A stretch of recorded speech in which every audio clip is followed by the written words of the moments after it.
Hey, if you're learning a language, you totally know the feeling, right? You turn on a show and your hand just automatically goes to turn on the subtitles. It feels like a safety net. But what if that safety net is actually a trap? Today, we're going to talk about how to finally break free, stop reading, and start really listening. Let's dive in. So let's just start with this one big question. When you flip on those subtitles in your target language, you feel like you're doing great listening practice. It feels productive. But are you sure?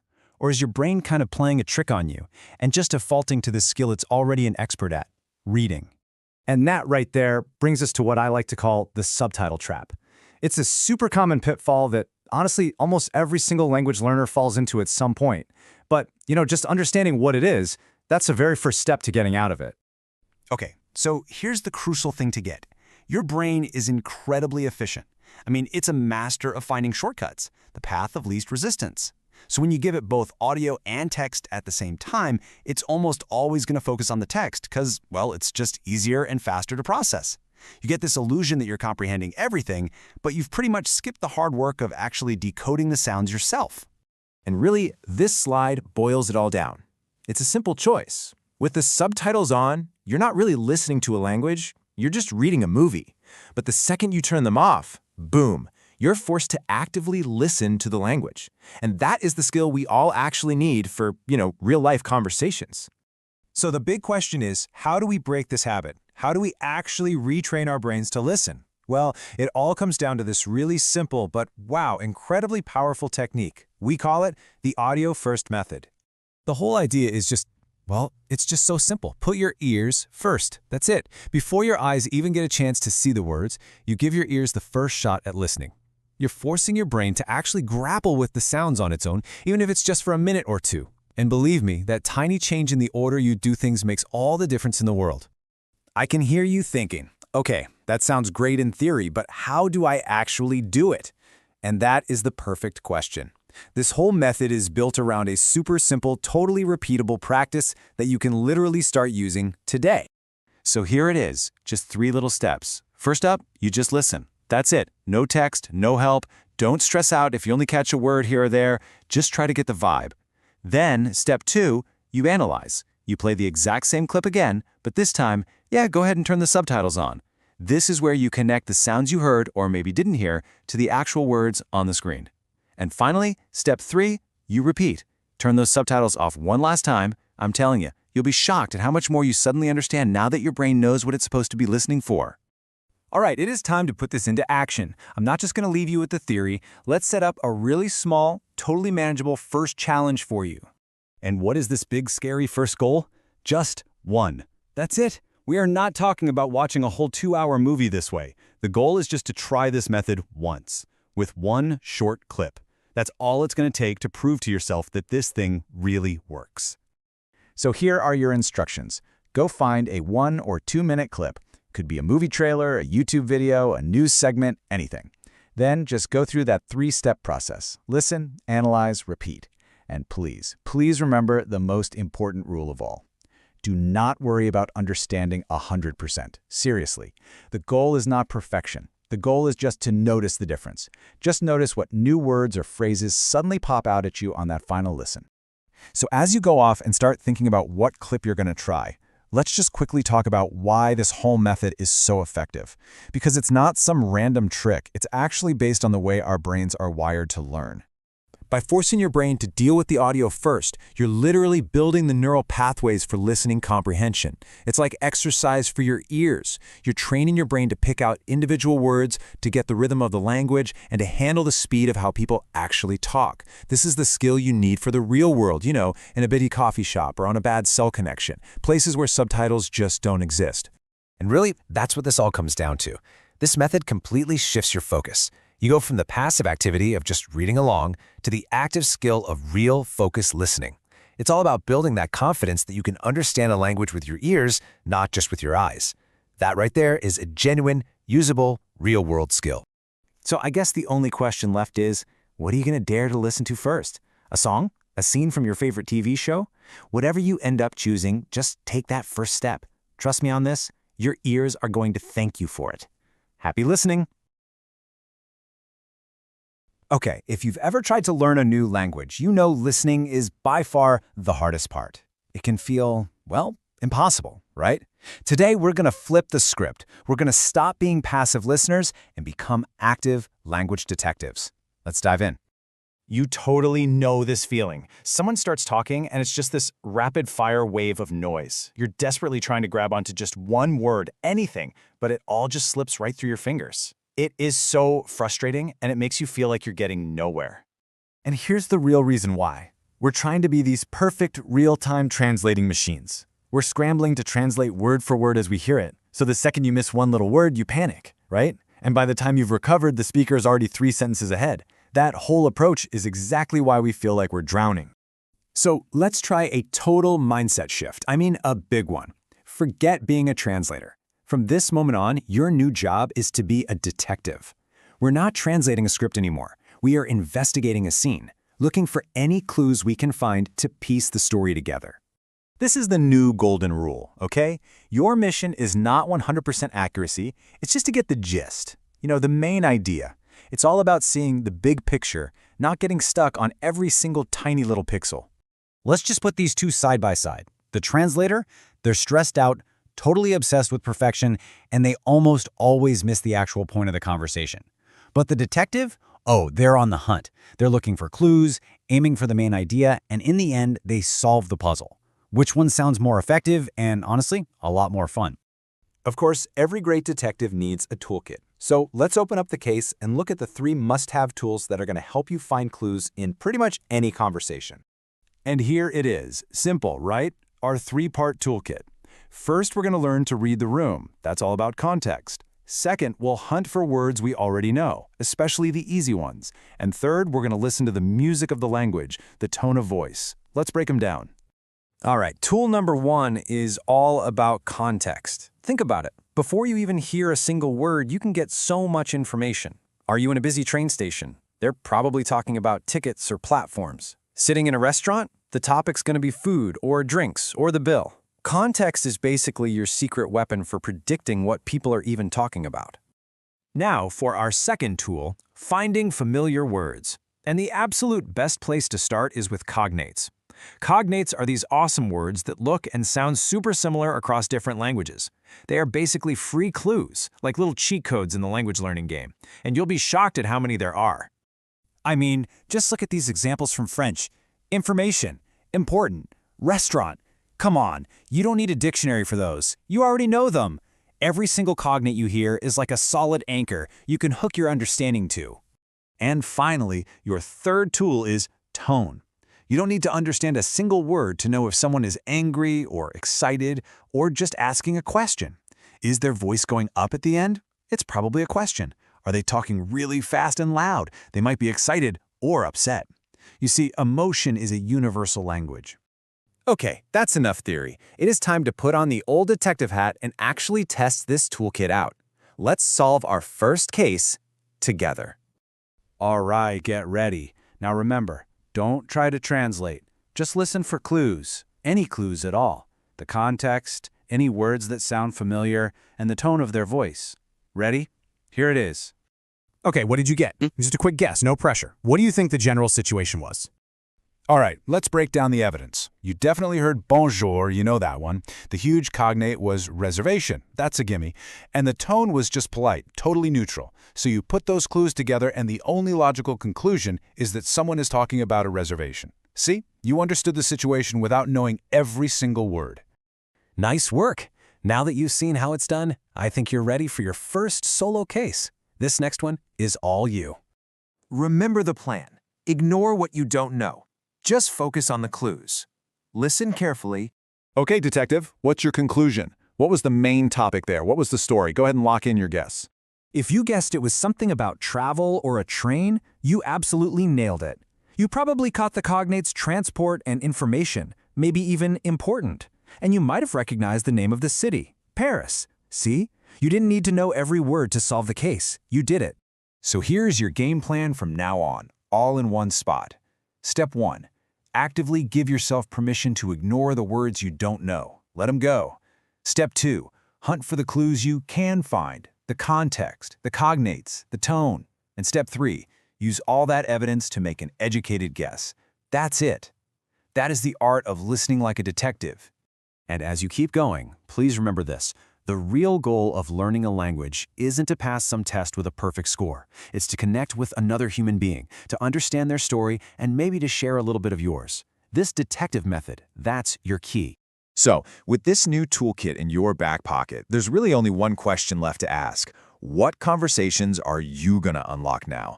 The world is out there speaking. Go listen. Hey there! Have you ever listened to someone speaking French and felt like you were trying to solve a puzzle in the dark? Yeah, you are definitely not alone. Well, today we're going to flip on the lights, show you exactly what that obstacle course looks like, and hand you the cheat codes to win. So, let's get right into it. All right, our journey through this listening obstacle course kicks off with something you've probably run into. A moment where one tiny little sound can change absolutely everything. We're talking about a real high-stakes game of pronunciation. So just imagine this for a second. You're sitting in a gorgeous Parisian cafe, living the dream. The waiter comes over and asks you something, but to your ears, it sounds like he's asking if you want the fish or the poison. All of a sudden, your lunch order feels like a life-or-death decision. And here's why. It all comes down to these two words. First, you've got poisson. Hear that soft C sound? Poisson. That's your fish. Simple enough. But then there's poison. Notice that little buzzing Z sound? Poison. And that one is, well, not the fish. That tiny, tiny difference is our very first obstacle. You know, this whole situation really gets to the heart of the matter. What you see written in French is often completely different from what you hear. It's almost like the letters on the page are just suggestions, not strict rules. And once you get that, you're on your way to conquering this course. So that brings us right to our first major obstacle on the course, a real classic. I like to call them the vanishing letters. These are all the letters that you see plain as day on the page, but I promise you, you will almost never actually hear them said out loud. The official term for these is, of course, silent letters. And in French, oh boy, they are everywhere. Seriously, especially at the ends of words.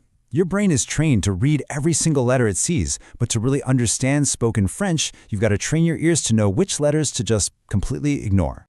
Just take a look at how much disappears here. You see the word beaucoup, but what you hear is beaucoup. That P is just gone. You see temps, but you only hear tem. Both the P and the S just vanish. Il parle gets shortened to il parle, and froid becomes froid. It's like a little magic trick, right? And the secret is just knowing which letters are about to pull a disappearing act. Okay, so letters can disappear. We've got that down. But here's the fun part. Sometimes those same letters reappear when you least expect them. This leads us to our second big challenge, which isn't so much an obstacle as it is a secret passage. Let's call it the sound bridge. This secret passage is officially known as a liaison. It's this really cool thing where one of those normally silent letters at the end of a word suddenly springs to life. Why? To build a smooth little bridge of sound to the very next word, but only if that next word starts with a vowel sound. This is exactly what makes spoken French sound so beautifully fluid and connected. And you can learn to spot these pretty easily. It's just a three-step process. First, you spot a word that ends in one of those usually silent consonants. Second, you check if the word right after it starts with a vowel sound. If the answer is yes, then it's time for step 3. Build that bridge. You pronounce the consonant and it links the two words together into one smooth sound. So for example, you don't say les amis. Nope, you say les amis. See how that S creates a Z sound to bridge the gap? Same with vous avez. You don't hear vous avez, you hear vous avez. It just flows together into one elegant phrase. That right there, that's the sound of native French. Okay, theory time is over. You've learned about the letters that vanish and the sound bridges that connect them. Now it's time to actually get on the course. Let's do a little practice run and put your ears to the test. Okay, I'm gonna say a short phrase. Your only job is to listen carefully. That's it. Ready? Here we go. On est ici. I'll say it one more time. On est ici. So what'd you hear? The phrase was on est ici. Did you catch that little sound bridge? The N in all linked up with est to make it sound like one word, on est ici. If you caught that, amazing job. All right, awesome. Let's try one more. This time, we're testing that other skill. Listen really close. Ils sont trop grands. Again, that's ils sont trop grands. And the phrase was, ils sont trop grands. This one was a masterclass in vanishing letters. The S in ils, the P in trop, and the DS in grand are all totally silent. All you actually hear is something like, ils sont trop grands. It's kind of wild how much gets left behind, isn't it? You did it. Seriously, great job. You just navigated both of our main obstacles, the vanishing letters and the sound bridges. You now have the core skills you need to go from being a confused listener to a much, much more confident one. So let's pack up your new listening toolkit. First and most importantly, trust your ears more than you trust your eyes. Second, start actively listening for those sound bridges that link words together. Third, always expect letters at the end of words to do a disappearing act. And finally, remember that context is your absolute best friend. I mean, come on, in a cafe, they're probably offering you the fish, right? Not the poison. So you've made it through the course, but really, your training is just getting started. You've got the map, you've got the tools. So the next time you hear some French, maybe in a song, a movie, whatever, what are you going to be listening for? The letters that vanish or the bridges that connect them? Happy listening! Hey, welcome. So you're learning French, right? You probably know that feeling. You can read it just fine, but then you hear someone speak and it's like, whoosh, a speeding train just flew by. Well, guess what? In this quick 5-minute workout, we're going to train your ear to actually keep up. Let's dive right in. I mean, you've put in the hours, you know the words, but then you listen to a real conversation and it's just this wall of sound, right? It's like a tidal wave. You might grab a word or two, but the rest of it just washes right over you. Look, this is a super common struggle, and today we're going to start to fix it. For example, what if I said this? Je ne sais pas ce qui se passe. Yeah, sounds like one super long jumbled word, doesn't it? That blur, that's exactly what we're here to decode. And here's the really good news. This isn't a vocabulary problem. It's a listening skill. Seriously, think of it like a muscle. It just needs the right exercises to get stronger. And that is exactly what we're going to do right now. All right, so let's get right to our training plan. We've put together a super simple but really effective workout to kind of recalibrate your brain to the real rhythm and speed of spoken French. Okay, our workout has just 4 simple steps. First, we'll listen to the slow version versus the fast version. Then, you're going to do a few practice drills to test your ear. And finally, we'll wrap it up with a final challenge to put it all together. Simple, right? Let's do this. Okay, first things first. Let's compare the French you learn in a textbook with the French you actually hear on the street. This is where the magic happens. So in your typical class, you learn to say every single word nice and clear, right? Like this. Je ne sais pas. 4 very clear, very separate syllables. Easy enough. But in a real conversation, it sounds more like this. Je sais pas. Did you catch that? These je ne just melts into je. We went from 4 syllables down to 2. And this isn't slang, by the way. It's just efficient, everyday spoken French. Okay, let's do another one. Textbook French would say, il y a, which, means there is or there are. 3 distinct sounds. Now, native speed? Yeah, just yeah. The il is completely gone.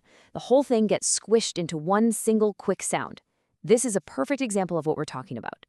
So there's actually a name for this whole phenomenon. It's called connected speech. See, French is a language that just loves to flow.